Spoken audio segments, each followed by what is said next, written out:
de parole entre tes mains, toutes choses, Seigneur. Manifeste-toi ce matin, que cette parole puisse transformer, que cette parole puisse vivifier, puisse encourager, Seigneur. Au nom de Jésus, nous remettons, Seigneur, l'écoute de ta parole, que nos cœurs soient des terres fertiles qui vont recevoir ta parole et où elle va pouvoir porter du fruit, Seigneur, et transformer nos vies. Au nom de Jésus, nous t'avons ainsi prié. Amen. Amen. Nous pouvons nous asseoir. Bonjour encore à tous.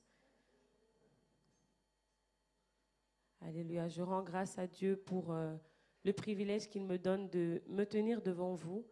C'est par sa grâce et je lui remets ces instants, ces moments. Avant de continuer, nous allons prier pour le pasteur Déborah qui est parti au Burkina. Elle est bien arrivée, elle est partie avec Yann. Ils sont bien arrivés et Dieu fait de bonnes choses. Donc nous allons continuer de prier que Dieu les garde, que Dieu les protège et qu'ils puissent revenir en bonne santé. Père éternel, nous te confions ta servante qui est en déplacement, Seigneur. Nous te prions, Seigneur, de la protéger là où elle est, de les garder, elle et Yann, Seigneur, qu'ils puissent accomplir ce pourquoi ils sont partis et revenir en bonne santé, Seigneur. Qu'ils puissent être des sources de bénédiction là-bas et qu'ils puissent être bénis en retour. Nous remettons, Seigneur, l'avion dans lequel ils seront, qui va revenir. Protège-les, Seigneur. Ramène-les en bonne santé, Seigneur. Au nom de Jésus, nous t'avons ainsi prié. Amen. Alléluia. Amen. Alors, nous allons commencer notre prédication. Donc, on a vu avec le docteur Wumba, donc ce mois, c'est le mois où l'on parle des combats et la bénédiction. Les combats et la bénédiction. Et nous avons vu avec le docteur Wumba, la semaine passée, que les combats sont inévitables. C'est inévitable. Dès l'instant où on accepte Jésus-Christ comme notre Seigneur et Sauveur, il faut savoir qu'on va être sujet au combat. C'est inévitable. Il a dit, même si tu es bon comme la bonté elle-même, tu vas avoir des combats. Donc les combats dans la vie chrétienne sont inévitables. Et lors du talk show, le week-end passé, c'était très bien, vous pouvez toujours le suivre sur YouTube ou sur Facebook. On a parlé des types de combats que nous pouvons avoir dans notre vie chrétienne. Et le docteur Wumba a bien expliqué, on peut avoir des combats de type spirituel. Vous pouvez lire Éphésiens 6, 11 à 12. Nous pouvons avoir des combats de type territoriaux. Il a parlé de Daniel qui a prié et la réponse avait été envoyée, mais l'ange qui avait la réponse a été combattu. Donc ça a pris 3 semaines pour venir. On a vu qu'il y a des combats de type familiaux. Il a parlé de Rachel et de Léa. Il y a des combats au niveau du travail. Parfois au travail, on peut t'accuser faussement des choses que tu n'as pas faites. On t'accuse et tu peux être combattu dans ton lieu de travail. On a vu également que même dans l'œuvre de Dieu, on est combattu. Et là, vous pouvez lire Actes chapitre 12, verset 3. On a arrêté Pierre. Donc, pendant qu'ils étaient en train de faire l'œuvre de Dieu, ils ont été combattus. Donc, nous-mêmes, ne soyons pas étonnés si on est combattu. On peut être combattu dans les affaires. Tout, il a dit, tout le temps, on est combattu. Même pour venir au culte, parfois, c'est un vrai combat. Le matin, le réveil sonne, c'est difficile. C'est comme si on t'a assommé. C'est difficile pour se lever. Allez, tu pries, Seigneur, fortifie-moi, aide-moi, aide-moi. Tu te lèves. Tu prends la route, il y a des embouteillages. Il pleut, c'est compliqué. La route est barrée. Pour arriver même ici, c'est un combat. Donc, parfois même, venir à l'église, c'est un combat. Amen. Est-ce que vous avez déjà vécu ça? Un combat là pour venir ici? Et souvent, quand c'est comme ça, c'est qu'il y a quelque chose de bon qui va arriver. Je me souviens qu'une fois, on était à rue de Strasbourg. Il y avait la prière du matin. Donc moi, le matin, c'est difficile. J'ai dit, cette fois-ci, je vais me lever, je vais aller. Je me suis levée. C'était difficile. J'avais des cernes, j'étais fatiguée, mais j'ai dit, je vais aller. Je vais pour prendre le train, je rate le train. J'attends le train suivant. Je crois que je suis tombée même à la gare. Je ne sais pas, c'est possible parce que je tombe parfois. Donc, arrivée à l'église, je suis arrivée en retard, mais j'ai dit, je vais aller, je vais aller. Et quand je suis arrivée, c'était le pasteur Richard. Il a eu une parole de connaissance pour moi et Dieu m'a visité ce jour-là. J'ai dit, ah, je comprends pourquoi c'était tout un combat juste pour arriver à l'église. Donc, les combats sont de tout type. On a vu que les combats aussi peuvent avoir plusieurs sources. Ça peut venir du diable. On sait très bien que le diable est notre ennemi. Il ne nous aime pas, il veut combattre tout ce qu'on fait. Ça peut venir de Dieu lui-même. Donc on a vu le cas avec Jacob, qui a lutté avec Dieu. Mais on a vu que quand Dieu nous combat, ce n'est pas pour notre mal. C'est parce que Dieu veut changer quelque chose. C'est pour notre bien. Il veut changer notre caractère. Il veut changer quelque chose en nous. Et il est obligé de nous combattre. Parce que s'il ne le fait pas, on risque d'aller sur la mauvaise voie. Donc parfois, Dieu est obligé de nous combattre pour nous ramener. On a vu que les combats peuvent venir aussi de notre manque de sagesse, notre immaturité. Il y a des combats inutiles que nous avons tout simplement parce qu'on a manqué de sagesse. Tout posté sur les réseaux sociaux, on poste tout. On a une nouvelle maison, on met des photos, on met des photos de tout et après on a des combats parce que les gens nous jalousent. Ça, c'est des combats inutiles. Il y a des choses qu'on peut éviter, il y a des combats qu'on peut éviter si on a la sagesse de Dieu. Amen. Donc le combat est inévitable. Et tous ceux que Dieu a bénis dans la Bible ont été combattus. Donc je suis désolée de vous rappeler ce matin que le combat est inévitable et que vous allez passer par des combats. C'est comme ça. Mais la bonne nouvelle dans toutes ces choses-là, c'est que nous sommes plus que vainqueurs. Alléluia. Nous serons combattus, c'est vrai, mais nous avons la victoire. Si nous nous accrochons, nous allons toujours triompher, avoir la victoire sur l'ennemi parce que nous avons le Seigneur avec nous. Alléluia. Et nous avons vu que à chaque niveau d'élévation correspond un combat. À chaque niveau d'élévation correspond un combat. Et je vais vous inviter à prendre vos Bibles et nous allons lire dans Luc, chapitre 4, versets 1 à 15. Luc, chapitre 4, versets 1 à 15. Jésus, rempli du Saint-Esprit, revint du Jourdain et fut conduit par l'Esprit dans le désert, où il fut tenté par le diable pendant 40 jours. Il ne mangea rien durant ces jours, et après qu'ils furent écoulés, il eut faim. Le diable lui dit, « Si tu es le Fils de Dieu, ordonne à ces pierres qu'elles deviennent du pain. » Jésus lui répondit, « Il est écrit, l'homme ne vivra pas de pain seulement. » Le diable l'ayant élevé, lui montra en un instant tous les royaumes de la terre. Et lui dit, « Je te donnerai toute cette puissance et la gloire de ces royaumes, car elle m'a été donnée, et je la donne à qui je veux. Si donc tu te prosternes devant moi, elle sera toute à toi. » Jésus lui répondit, « Il est écrit, tu adoreras le Seigneur ton Dieu et tu le serviras lui seul. » Le diable le conduisit encore à Jérusalem, le plaça sur le haut du temple et lui dit, « Si tu es le Fils de Dieu, jette-toi d'ici bas, car il est écrit. Il donnera des ordres à ses anges à ton sujet, afin qu'ils te gardent. Et ils te porteront sur les mains, de peur que ton pied ne heurte contre une pierre. » Jésus lui répondit, « Il est dit, tu ne tenteras point le Seigneur ton Dieu. » Après l'avoir tenté de toutes ces manières, le diable s'éloigna de lui jusqu'à un moment favorable. Jésus, revêtu de la puissance de l'Esprit, retourna en Galilée et sa renommée se répandit dans tout le pays d'alentour. Il enseignait dans les synagogues et il était glorifié par tous. Amen. Alléluia. Vous pouvez vous asseoir. Nous allons voir des combats auxquels Jésus lui-même a dû faire face. Et là, vous avez lu, ça parle de tentation.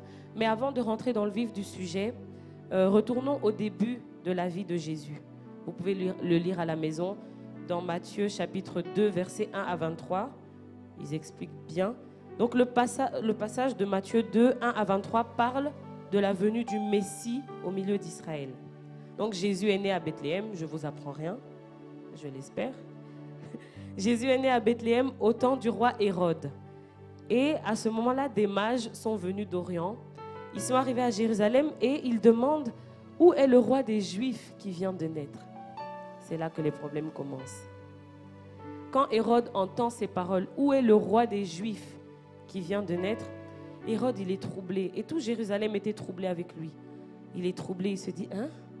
Un roi qui vient de naître ici, alors que c'est lui le roi. Donc il a commencé à voir Jésus comme une concurrence, comme un concurrent, pardon. Donc il va appeler les mages en secret et il va s'informer soigneusement sur le moment où l'étoile leur est apparue. Donc il va demander tous les détails, à quelle époque, comment ça s'est passé. Et ensuite Hérode va utiliser la ruse. Il va leur dire, oh, allez prendre des informations, allez le voir et ensuite revenez vers moi parce que moi aussi je vais aller l'adorer. Alors que c'est totalement faux. Il y a des gens qui parlent avec ruse comme ça. Avec ruse, alors qu'il y a un plan derrière. Tatiana m'expliquait récemment que dans son école, là où elle était, il y avait une fille qui aimait un garçon.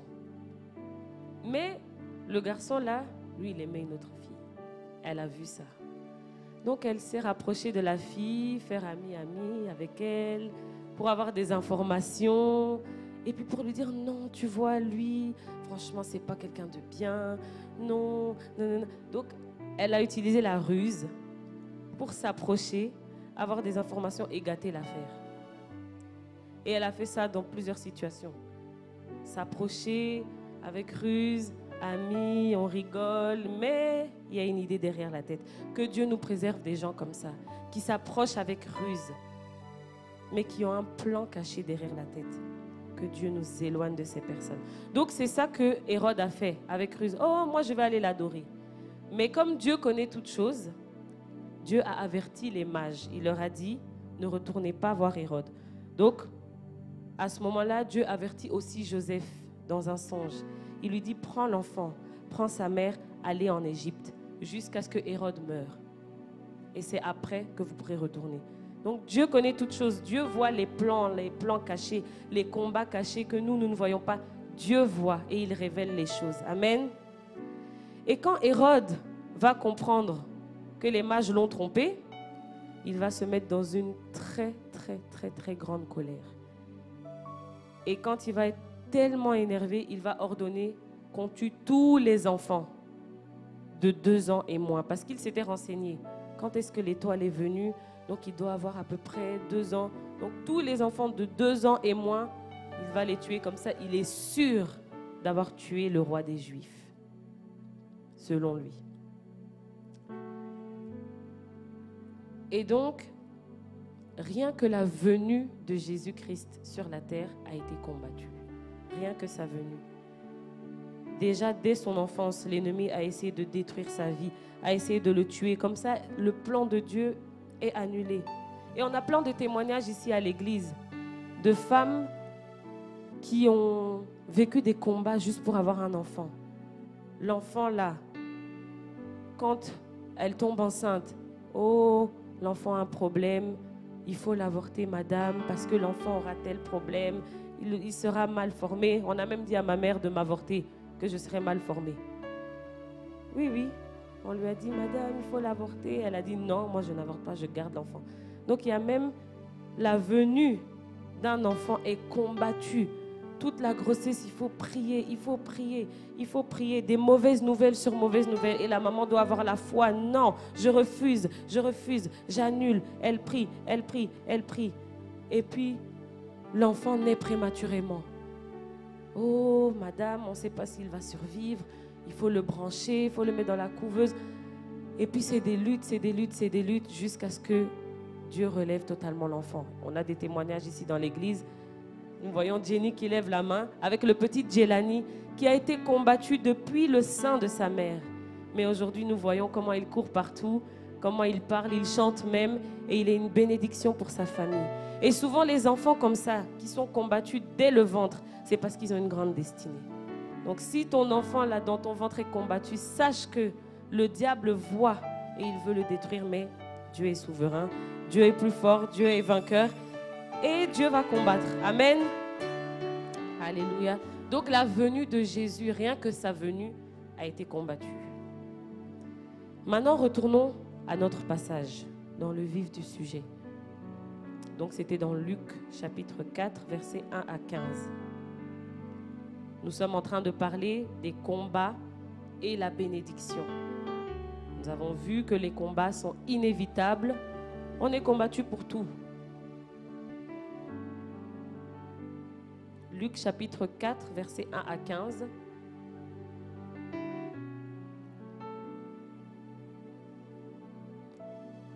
Voilà, merci. Donc, personne n'aime être soumis à la tentation. Personne. Mais pourtant, après que Jésus ait été introduit dans sa mission, on a lu que c'est l'Esprit de Dieu qui l'a conduit dans le désert. L'Esprit de Dieu a conduit Jésus dans le désert. Et c'est là-bas que Jésus va être tenté. Vous pourrez lire chez vous, dans Luc chapitre 3, versets 21 à 22, Jésus a été baptisé. Et puis, quand il a été baptisé, il a été rempli de l'Esprit, de la puissance de Dieu. L'Esprit est descendu sur lui sous la forme d'une colombe. Et Dieu a dit, voici mon fils bien-aimé en qui j'ai mis toute mon affection. Donc, après le baptême, c'est là que l'Esprit de Dieu a emmené Jésus dans le désert. Amen. Et c'est là-bas qu'il va être tenté. Et j'ai remarqué que souvent, après les baptêmes, il y a des combats qui arrivent. J'ai vu ça beaucoup quand on était à Bruxelles. Plusieurs personnes qui se font baptiser et quelques temps après, c'est comme s'ils retombent dans la vie d'avant. C'est comme s'ils sont tentés de retomber dans cette vie-là. Souvent, après le baptême, c'est là que voilà, on voit des femmes qui se sont baptisées, qui voulaient servir Dieu et tout, qui tombent dans le péché, qui tombent enceintes hors mariage, des personnes qui avaient décidé vraiment de mettre leur vie en règle avec Dieu, de marcher avec le Seigneur, retombent dans ce qu'ils avaient abandonné. Donc souvent après le baptême, il y a des combats. C'est pour ça que quand vous vous baptisez, c'est important de venir suivre les cours d'affermissement. Parce que quand on se baptise, quand on vient d'accepter le Seigneur, c'est comme si on est un bébé. On est un bébé dans la foi, on ne connaît pas. Et le diable profite pour attaquer. C'est pour ça que c'est important de se faire suivre. C'est important de venir au cours d'affermissement pour avoir des racines solides dans la foi. Comme ça, lorsque l'ennemi viendra, on pourra tenir ferme. Amen. C'était une parenthèse. Donc Jésus a été conduit dans le désert. Et le désert, c'est souvent un espace sans repère. Dans le désert, il n'y a rien. Il n'y a pas d'arbres, il n'y a pas de maison, il n'y a rien, c'est le désert. Il n'y a que le sable. C'est un endroit où souvent on ne sait plus trop où aller. On tourne en rond, on est fragilisé. Et c'est souvent dans des moments comme ça qu'on rencontre Dieu. Parce qu'on ne sait plus quoi faire. Graciette tout à l'heure le disait, je me soumets à toi, je ne sais plus quoi faire, je reviens à toi. Donc c'est souvent dans ces moments-là, quand ça chauffe, quand c'est difficile, quand on n'a pas de repère, quand on ne sait plus vers qui se tourner, qu'on crie à Dieu et Dieu se révèle. C'est souvent dans les moments de désert que Dieu se révèle à nous, qu'on rencontre Dieu. Donc ce n'est pas toujours mauvais de passer par le désert. Moi personnellement, c'était dans un moment de désert où j'ai vraiment cherché Dieu. J'ai dit, hey, c'est pas le Dieu de mon père, c'est pas le Dieu de ma mère, c'est mon Dieu. Seigneur, révèle-toi, manifeste-toi, parle-moi. J'ai crié à Dieu parce que ça chauffait. Et c'est comme ça que Dieu s'est révélé. Et puis j'ai rencontré Dieu, j'ai rencontré le Dieu de mes parents qui est devenu mon Dieu à moi. Alléluia. Donc, Jésus est emmené dans ce désert-là. Et il est loin de tout le monde. Il a fait 40 jours de jeûne. 40 jours sans manger. Parfois, un jour seulement, je prie que Dieu me fortifie à tenir jusqu'à 18h. Déjà à midi, la tête tourne. Donc, et Jésus a fait 40 jours sans manger. Et au bout des 40 jours, il a eu faim. C'est normal. C'était un humain, c'était un homme comme nous. Il était Dieu, mais il était en même temps homme. Et sa dimension humaine a eu faim. Donc c'était normal. Et c'est à ce moment-là que le diable a profité pour venir le tenter. Donc le diable, il regarde à quel moment il peut venir tenter, à quel moment cette personne est faible. Ah, elle vient de passer par une épreuve, sa foi est un peu faible. Il profite d'aller l'attaquer. Elle vient de tomber. Ah, là, elle culpabilise. Je vais profiter d'aller l'attaquer. Donc le diable regarde toujours les moments favorables pour venir tenter. Et c'est au moment où Jésus avait faim qu'il vient. Et la tentation, c'est une impulsion qui nous pousse au péché, qui nous pousse au mal. La tentation consiste à nous faire sortir du chemin de l'obéissance à Dieu. Donc Dieu dit par exemple de ne pas faire quelque chose et on est tenté de désobéir. On est tenté de faire ce qu'on ne devait pas faire à la base. Et donc premièrement, la première tentation que le diable envoie à Jésus-Christ, c'est une tentation qui est charnelle. Donc il vient tenter le corps de Jésus-Christ. Il lui dit, on a lu tout à l'heure, si tu es le Fils de Dieu, alors ordonne à cette pierre de devenir du pain. Si tu es le Fils de Dieu. Donc ici, le diable sait que Jésus a faim. Donc il va le tenter. Mais tu n'as qu'à faire que cette pierre devienne du pain et puis tu manges. Mais Jésus n'est pas tombé dans son piège. Luc chapitre 3 verset 22, si on peut l'afficher. Luc chapitre 3 verset 22. Et le Saint-Esprit descendit sur lui sous une forme corporelle, comme une colombe. Et une voix fit entendre du ciel ces paroles. Tu es mon Fils bien-aimé. En toi, j'ai mis toute mon affection. Donc Dieu avait déclaré publiquement devant tout le monde, tu es mon Fils bien-aimé. Donc Jésus sait qu'il est le Fils de Dieu.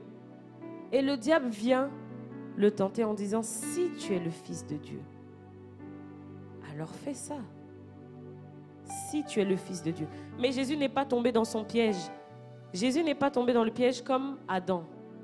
Parce que le diable, le serpent, quand il est venu, il a usé de ruse et il a fait tomber Adam et Ève. Et là, il vient encore avec la ruse pour faire tomber Jésus-Christ, qui est le second Adam, qui ne devait pas pécher.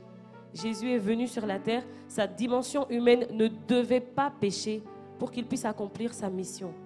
Et si Jésus tombait par hasard, c'était foutu. L'œuvre de la croix était foutue, nous ne serions pas là aujourd'hui.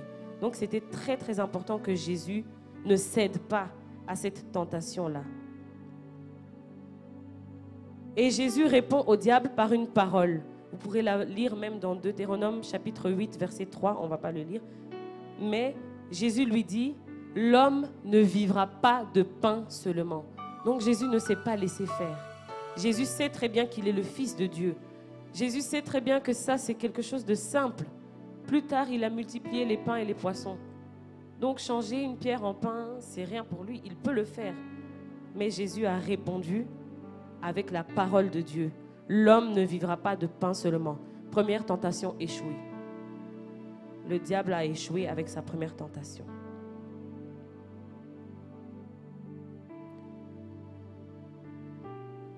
Et donc, comme ça ne fonctionne pas, le diable lui aussi, il est courageux. Lui aussi, il est persévérant. Il revient une deuxième fois. Et cette fois-ci, il emmène Jésus sur le haut d'une montagne. Donc on l'a lu tout à l'heure, je ne sais plus c'est dans quel verset, je crois le verset 5. Voilà. Le diable l'ayant élevé, lui montra en un instant tous les royaumes de la terre. Quelle tentation! Tous les royaumes de la terre. Et il lui dit, je te donnerai tout ce pouvoir et la gloire de ces royaumes, car elle m'a été remise. Car elle m'a été donnée, et je la donne à qui je veux. On peut voir la suite. Si donc tu te prosternes devant moi, elle sera toute à toi. Donc là, premièrement, le diable essaye de le tenter dans son corps, ça ne marche pas. Deuxièmement, il vient et il essaye de le tenter avec la gloire du monde. La gloire du monde. Et en effet, le diable, il est capable de donner la gloire. Il peut donner la gloire à quelqu'un. Il donne la gloire à ceux qui lui vendent leur âme. Il y a plein de stars que nous voyons ici qui ont vendu leur âme au diable. Et il y en a même qui le disent, qui expliquent qu'ils ont vendu leur âme au diable pour la gloire. Donc c'est possible, le diable peut donner la gloire à quelqu'un. Il y a même un jeune chrétien, enfin, il n'est plus chrétien. Je pense que vous le connaissez, je ne vais pas citer son nom. Il a commencé dans l'église, il chantait. Et quand il chante vraiment, ça fait quelque chose. Il avait l'onction, un enfant qui avait l'onction. Quand il chante, tout le monde est touché. Mais aujourd'hui, il n'est plus dans le Seigneur du tout. Plus du tout. Là, vraiment, c'est clairement, il a choisi son camp. Et ça fait mal quand on voit. Quand on voit ce qu'il est devenu, comment il a commencé, ce qu'il est devenu. Donc le diable, il est capable de séduire pour donner la gloire. Il est capable de séduire. Il y a plusieurs chanteurs chrétiens qui expliquent qu'on est venu leur proposer. Oui, tu sais, si tu vends ton âme au diable, voici ce qui va arriver.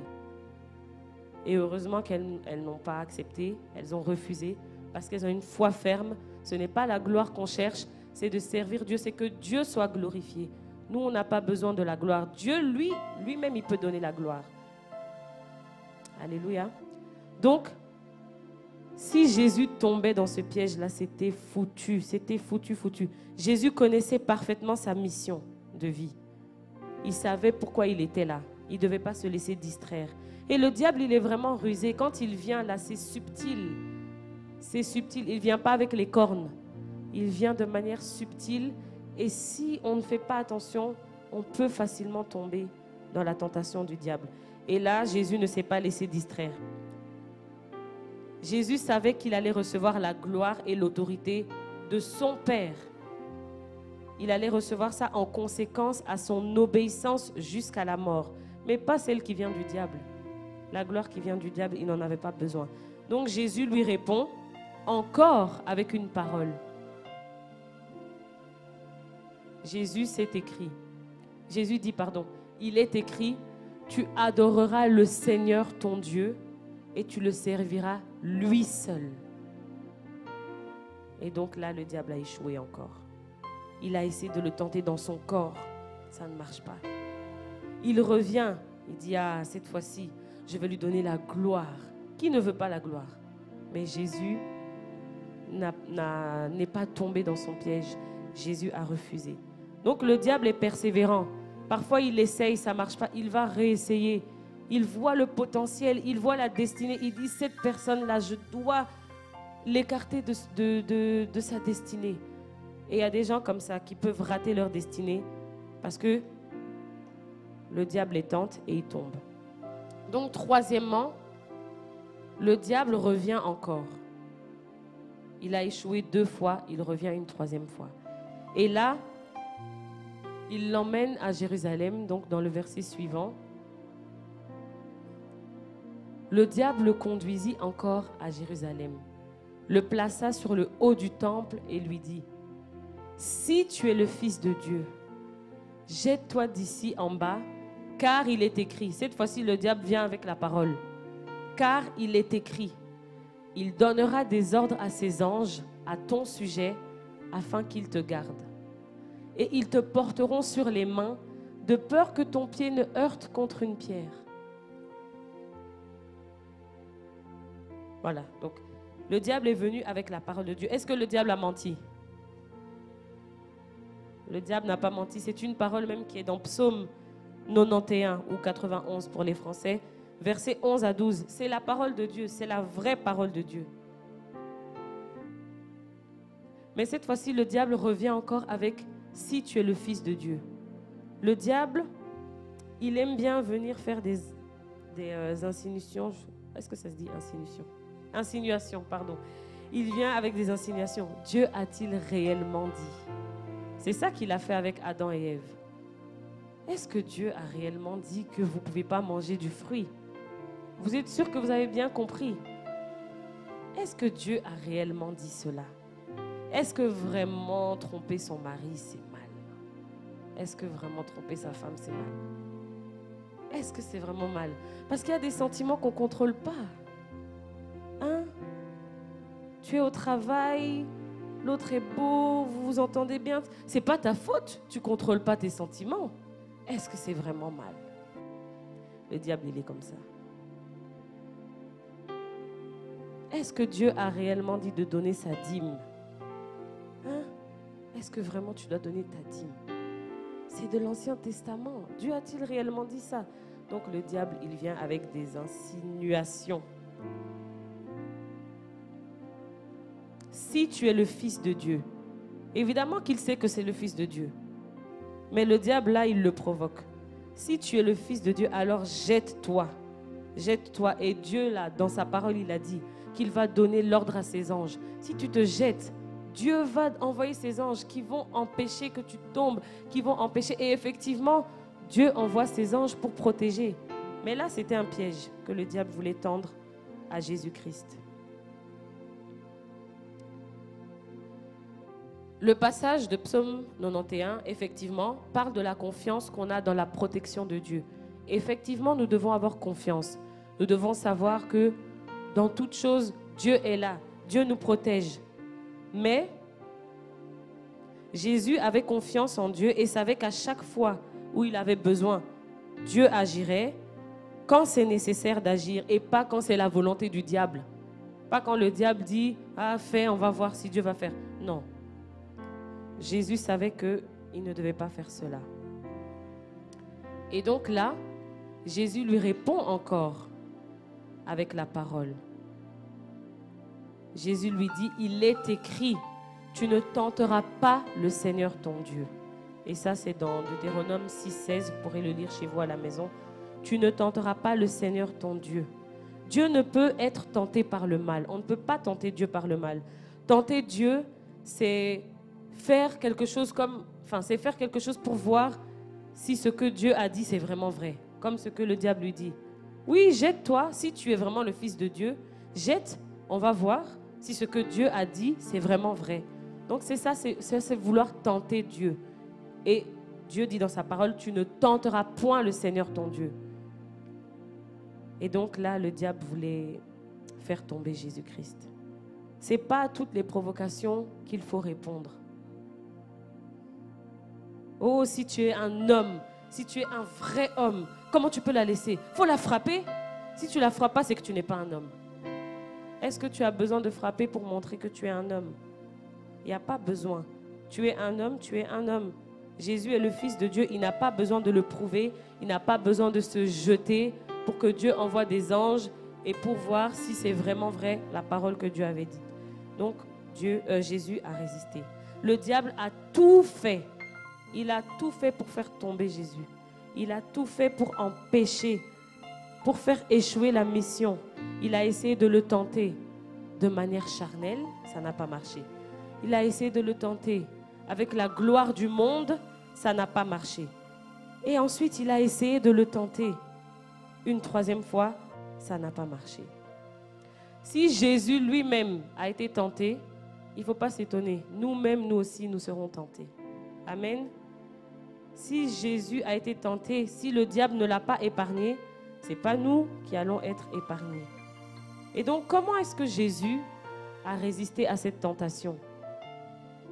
Qu'est-ce que Jésus a mis en œuvre? Comment il a fait pour ne pas tomber dans ce piège de l'ennemi? Parce que c'est un combat. Quand le diable vient nous tenter, c'est un combat. Nous devons résister, nous ne devons pas tomber.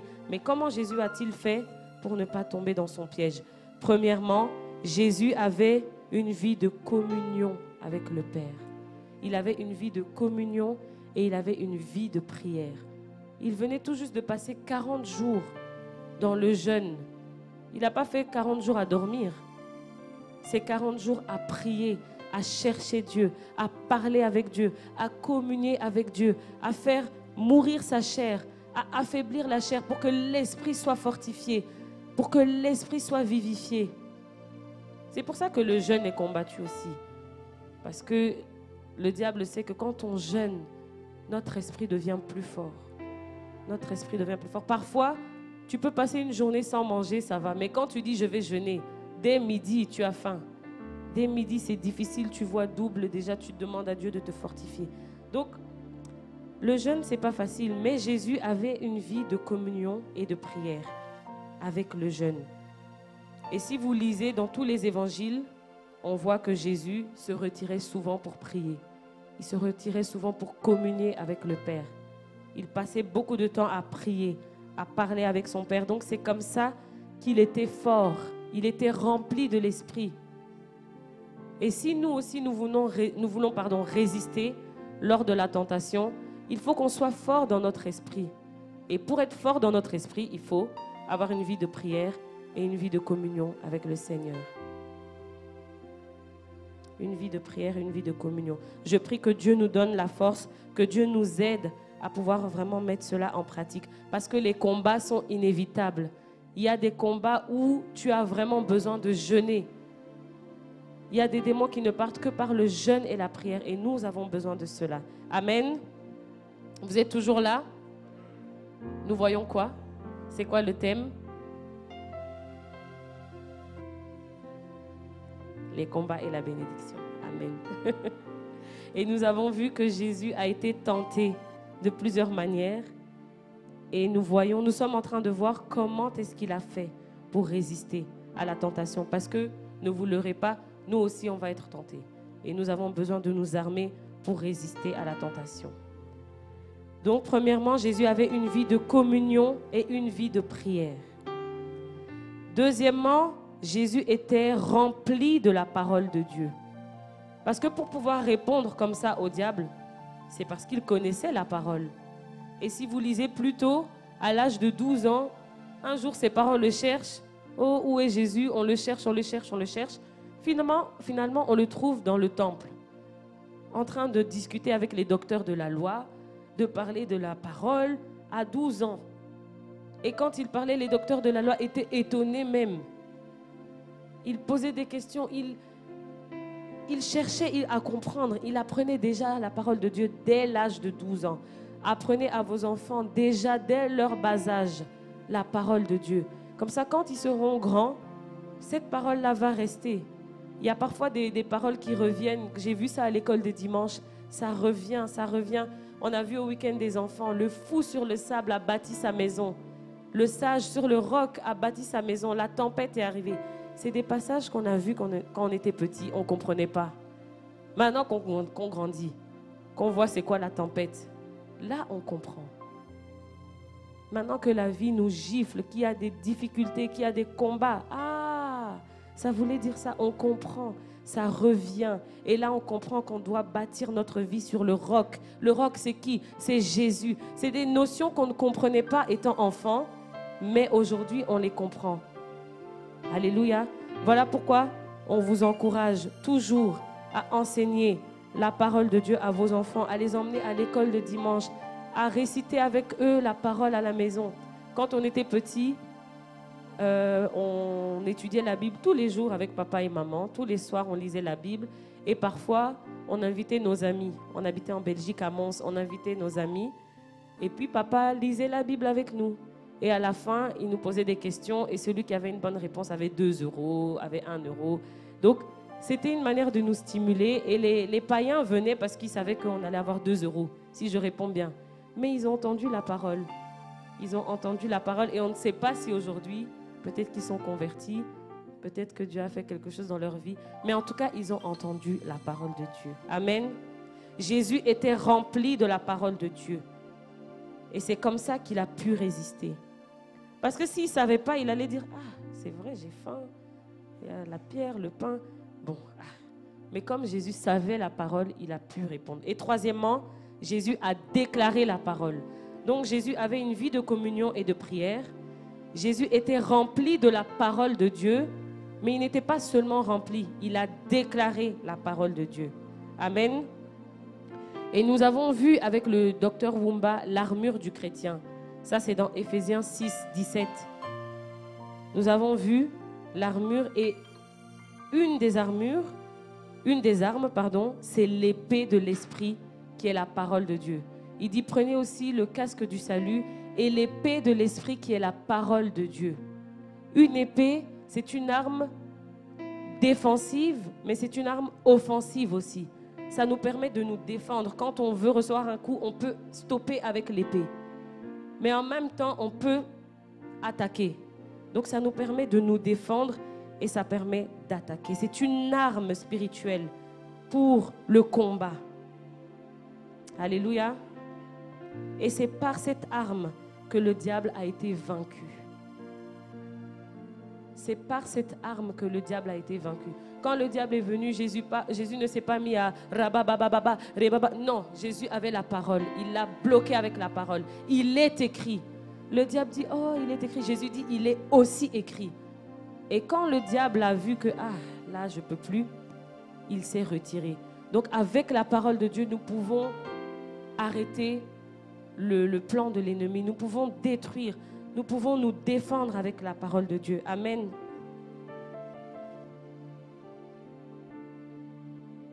Et c'est comme ça, je pense que même Jenny, quand Jelani était malade, tu proclamais la parole de Dieu.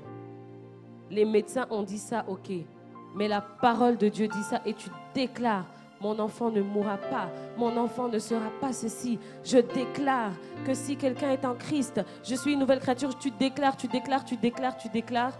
Et c'est comme ça qu'on a la victoire sur l'ennemi. Amen. Donc, l'épée de l'esprit qui est la parole, c'est une arme redoutable. Nous devons méditer, nous devons lire la parole, être remplis de la parole. Comme ça, lorsque l'ennemi viendra, nous saurons comment nous défendre. Et après cette bataille, parce que c'était une bataille, c'était pas une bataille physique, mais c'était une bataille. Après cette bataille, le diable s'est éloigné jusqu'à avoir une autre occasion favorable. Donc, il a vu qu'il ne peut pas, il s'est éloigné et il cherche la prochaine occasion pour venir encore tenter le Seigneur, pour venir attaquer. Et la Bible dit que notre adversaire, le diable, il rôde comme un lion rugissant. Il cherche qui dévorer. Donc, quand il n'arrive pas, il va laisser. Mais il rôde, il rôde, il rôde. Et après, quand il voit qu'il y a une occasion, alors là, il va attaquer. Voilà pourquoi nous devons prier sans cesse. Nous devons prier sans cesse. Je ne comprenais pas avant pourquoi on doit tout le temps prier. Prier, prier, prier. Là, la Bible dit qu'il faut prier sans cesse. Parce que nous sommes dans un combat. Nous sommes dans un combat perpétuel. Il y a des combats à chaque fois. Et nous devons prier sans cesse. Alléluia. J'ai dit tout à l'heure qu'à chaque niveau d'élévation, il y a un combat. À chaque niveau d'élévation, il y a un combat. Et après cette bataille, la Bible dit que la renommée de Jésus s'est répandue dans tout le pays, dans toute la région. Il enseignait et il était glorifié par tout le monde. Donc après cette bataille-là, son ministère est allé à une autre dimension. Donc il est né, il a été baptisé, il a été rempli de la présence de Dieu, de la puissance de l'Esprit. Et après avoir résisté à la tentation, son ministère est allé à une autre dimension.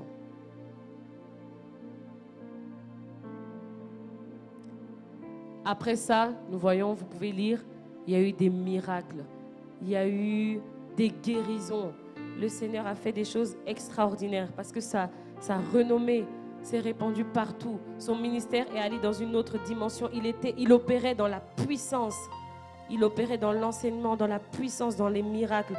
Donc, à chaque niveau d'élévation, il y a un combat.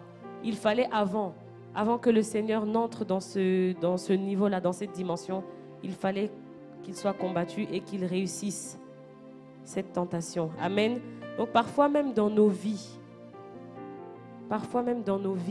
il y a des combats qui sont à la hauteur de la bénédiction que Dieu veut nous donner.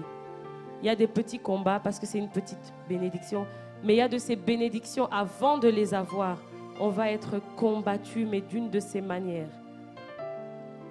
Et c'est après le combat que la bénédiction sera grande. Amen. Donc, nous avons vu que Jésus lui-même a été combattu. Jésus lui-même, il a été tenté. Et nous aussi, il faut nous attendre à être combattus. Il faut que nous nous attendions à être tentés. Et nous n'allons pas lire, mais nous allons voir que Jésus a eu d'autres combats. pouvez lire à la maison, dans tout le livre de Luc, vous pourrez lire la suite. Jésus a eu d'autres combats encore après. Et surtout avant sa crucifixion, les combats sont devenus plus intenses, plus intensifiés, plus grands. Parce que la gloire là, qui devait venir était plus grande, mais les combats aussi étaient plus grands. Donc on ne va pas le lire. Vous savez qu'il y a eu un complot contre lui. On a commencé à comploter, on cherchait comment le faire mourir. Qu'est-ce qu'on va faire? Ils ont commencé à comploter. Et la Bible dit que le diable est rentré dans Judas. Et à ce moment-là, Judas est devenu, il a fait partie du complot pour pouvoir trahir Jésus-Christ. Alléluia. Jésus a eu un complot contre lui. Il a été trahi. Et ensuite, quand il était dans le jardin de Gethsémani, là, il a passé un moment très difficile. Quand je lisais, j'avais même des frissons. Il a passé un moment très, très difficile. Il savait la mission pour laquelle il était sur terre. Il savait que là, son heure arrive bientôt. Il va devoir mourir à la croix, sur la croix. Il savait que l'heure était proche. Et la version de Matthieu dit, il a dit à ses disciples, « Mon âme est triste jusqu'à la mort. » Mon âme est triste jusqu'à la mort. Il était angoissé. Il était tellement angoissé que la sueur de son front est devenue comme des grumeaux de sang. Et il a dit, c'était tellement difficile, il a dit, « Père, si tu pouvais éloigner cette coupe de moi, mais non pas ma volonté, mais ta volonté. » Et c'est ce que Graciette disait tout à l'heure. Non pas ma volonté, mais ta volonté. Non pas ma volonté, mais ta volonté. Et c'est ce que Jésus a dit. C'était difficile. Il était angoissé. Il savait qu'il allait devoir passer par la mort la plus atroce qui soit.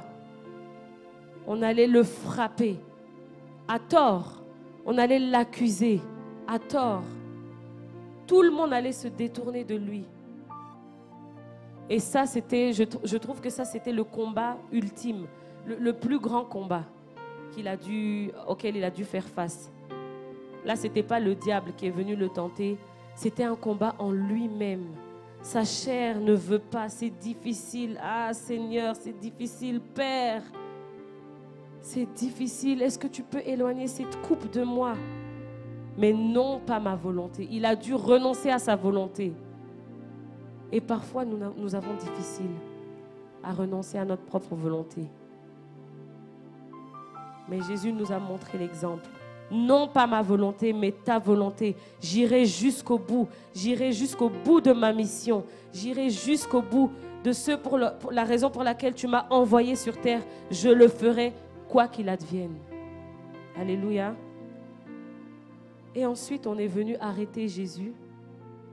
Alors qu'il est le Fils de Dieu, en un claquement de doigts, il peut vous anéantir tous. Mais il s'est laissé faire comme un agneau parce qu'il savait qu'il devait le faire. On est venu l'arrêter. Pierre l'a renié. Pierre qui disait « Oh, ton pied, mon pied ». Pierre l'a renié. Il a été accusé devant Pilate, devant Hérode. On a relâché un brigand, un meurtrier à sa place pour que lui soit crucifié. Ça devait être tellement difficile. La même foule qui criait « Oh Jésus, il fait des miracles, oh sois glorifié », c'est la même foule qui a crié « Crucifiez-le ». Quel combat! Et puis finalement, on l'a crucifié. Et comme je l'ai dit tout à l'heure, à chaque niveau d'élévation correspond un combat. Là, l'élévation que Jésus allait avoir, nous pouvons le lire dans Philippiens chapitre 2, versets 8 à 11. Philippiens chapitre 2, versets 8 à 11.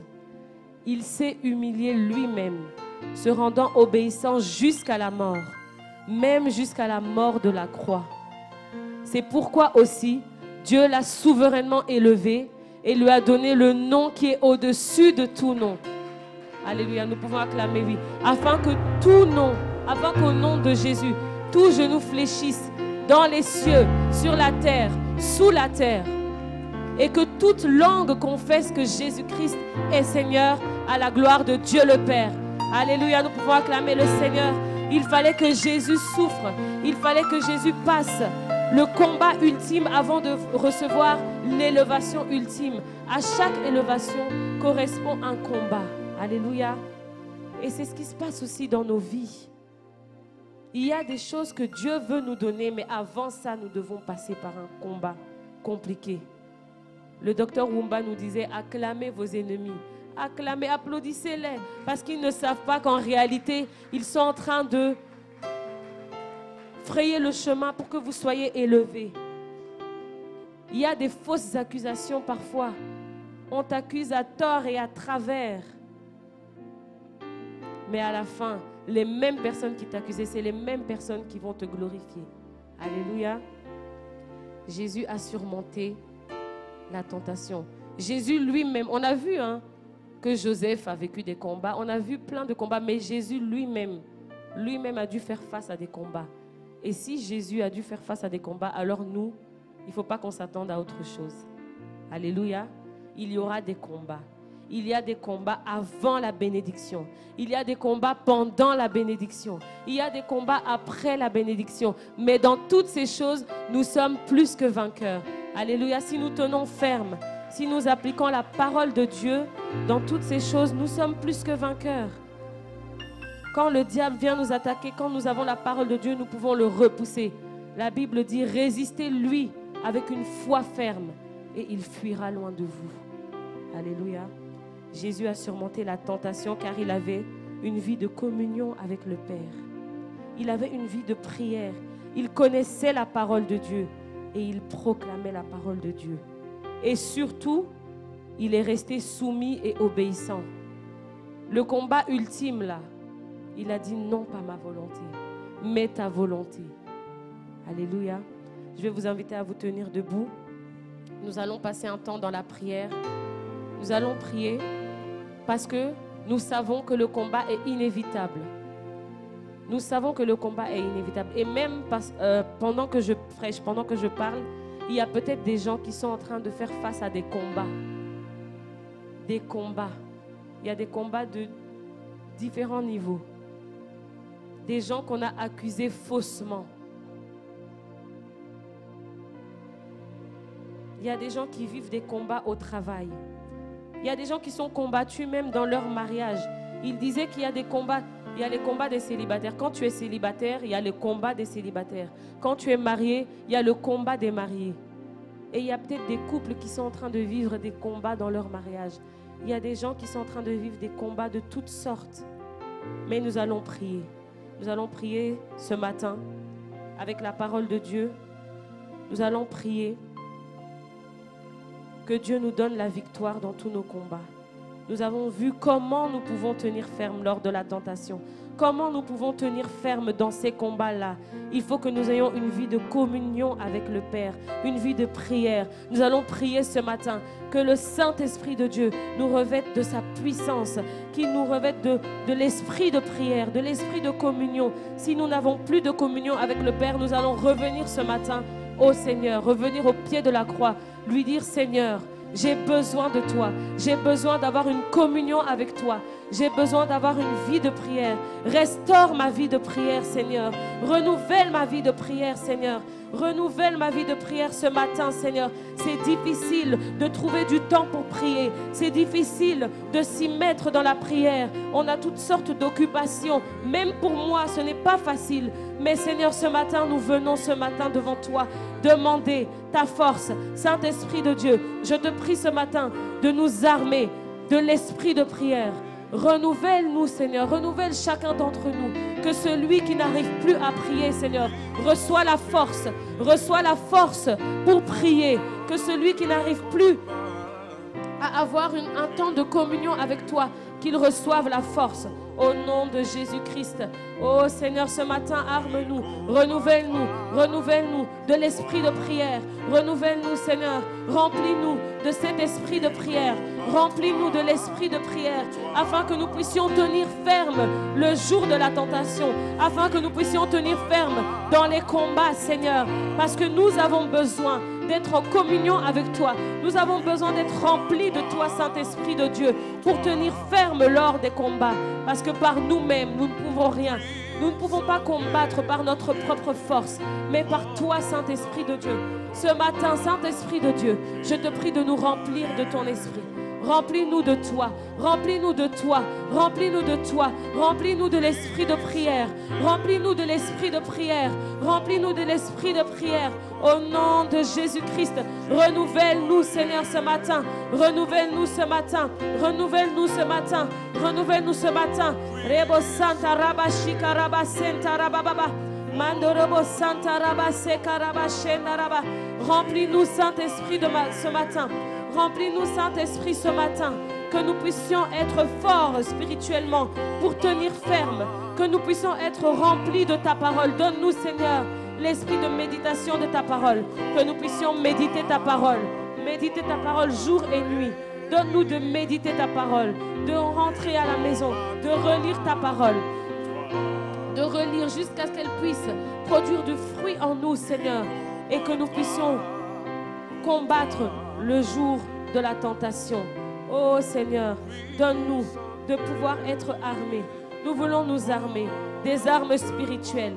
Nous voulons nous armer des armes spirituelles. Parce que tu as dit que nous n'avons pas à lutter contre la chair et le sang. Nous n'avons pas à lutter contre la chair et le sang, mais contre les dominations, contre les puissances des ténèbres, contre les puissances de ce monde. Alléluia. Remplis-nous, Seigneur, ce matin. Nous voulons nous armer des armes spirituelles. Nous voulons nous armer des armes spirituelles. Nous voulons revêtir l'armure du chrétien, les armes spirituelles, afin de tenir ferme lors de la tentation, afin de tenir ferme le jour de l'épreuve. Oh Seigneur, ce matin, nous voulons être revêtus de ta puissance, revêtus de ta présence. Alléluia. Tu dis dans ta parole, au reste, fortifiez-vous dans le Seigneur et par sa force souveraine. Ce matin, nous voulons nous fortifier en toi. Nous voulons nous fortifier en toi. Nous voulons nous fortifier, Seigneur, par ta force toute puissante. Nous voulons nous revêtir de toutes les armes afin de tenir ferme contre les manœuvres du malin, Seigneur. Oh, nous voulons tenir ferme, Seigneur, le jour de la tentation. Alléluia. Reba Santa Raba Sheka Raba Santa Raba Rima Seka Raba Sante Rebe Santa Raba. Tu as dit dans ta parole, ayez à vos reins la vérité pour ceinture. Oh Seigneur, nous voulons marcher dans la vérité. Nous voulons avoir la vérité pour ceinture. Nous voulons revêtir la cuirasse de la justice. Nous voulons, Seigneur, mettre à nos pieds, oh, le zèle que donne l'évangile. Nous voulons, Seigneur, par-dessus tout, prendre le bouclier de la foi. Oh Seigneur, renouvelle notre foi ce matin, afin que nous puissions éteindre tous les flèches, tous les traits enflammés du malin. Seigneur, nous voulons nous revêtir du casque du salut et de l'épée qui est ta parole. Seigneur, donne-nous de pouvoir nous armer pour tenir ferme dans le combat, pour tenir ferme dans le combat. Parce qu'à chaque élévation correspond un combat, Seigneur. Quand tu veux bénir quelqu'un, le diable se met en place pour combattre. Oh Seigneur, nous voulons tenir ferme. Nous voulons tenir ferme, Seigneur. Nous avons la victoire. Nous avons la victoire. Nous refusons le découragement. Nous refusons le découragement, mais nous voulons tenir ferme, Seigneur. Nous voulons nous armer ce matin pour tenir ferme. Parce que la bénédiction est combattue. Quand tu veux nous bénir, Seigneur, nous savons que cela est combattu. Mais Seigneur, avec toi, nous sommes plus que vainqueurs. Nous déclarons, Seigneur, que nous sommes plus que vainqueurs. Nous proclamons ta parole qui déclare que nous sommes plus que vainqueurs. Alléluia, ce matin, nous sommes plus que vainqueurs. Ce matin, nous sommes plus que vainqueurs. Ce matin, nous sommes plus que vainqueurs. Ce matin, Seigneur, nous prenons toutes les armes spirituelles pour tenir ferme. Nous prenons toutes les armes spirituelles pour tenir ferme. Au nom de Jésus-Christ, nous prenons toutes les armes spirituelles pour tenir ferme, pour tenir ferme, pour tenir ferme. Seigneur, nous voulons remettre chaque personne de l'église El Shaddai entre tes mains, Seigneur. Chaque personne qui est en train de vivre un combat, je te prie, Seigneur, de fortifier chaque personne. Je te prie, Seigneur, d'encourager chaque personne. D'encourager chaque personne. Saint-Esprit de Dieu, arme-les. Saint-Esprit, donne-leur de tenir, de résister au diable, de résister avec une foi ferme au nom de Jésus-Christ. De résister avec une foi ferme au nom de Jésus-Christ. Oh, les combats dans les couples, que les combats s'arrêtent au nom de Jésus. Seigneur, donne la victoire au couple. Donne la victoire au couple. Donne la victoire au couple. Au nom de Jésus-Christ. Alléluia. Donne-nous la victoire dans tous nos combats, Seigneur. Au nom de Jésus-Christ. Alléluia. Alléluia. Seigneur Jésus, je te remercie pour cette parole ce matin. Je te prie que cette parole puisse porter du fruit dans nos vies. Que cette parole puisse porter, Seigneur, du fruit dans nos cœurs. Je te prie de fortifier ceux qui ont besoin de force. Parce que le combat est difficile. Parce que le combat est rude. Seigneur, ce matin, que nous puissions repartir de ce lieu fortifié par ton esprit. Que ce matin, nous puissions partir de ce lieu encouragé, Seigneur, afin de tenir ferme lors de tous nos combats. Parce que nous savons que la bénédiction arrive. Nous savons que la bénédiction arrive. Tu nous as promis que cette année est l'année de bénédiction illimitée, Seigneur. Certains ont déjà vu la bénédiction. Certains sont déjà en train de la vivre. Et nous te prions pour ceux qui sont en train de passer par des luttes, par des combats, les combats qui précèdent la bénédiction. Donne-leur, Seigneur, de tenir ferme, de résister jusqu'au bout. Au nom de Jésus, nous t'avons ainsi prié. Amen. Alléluia.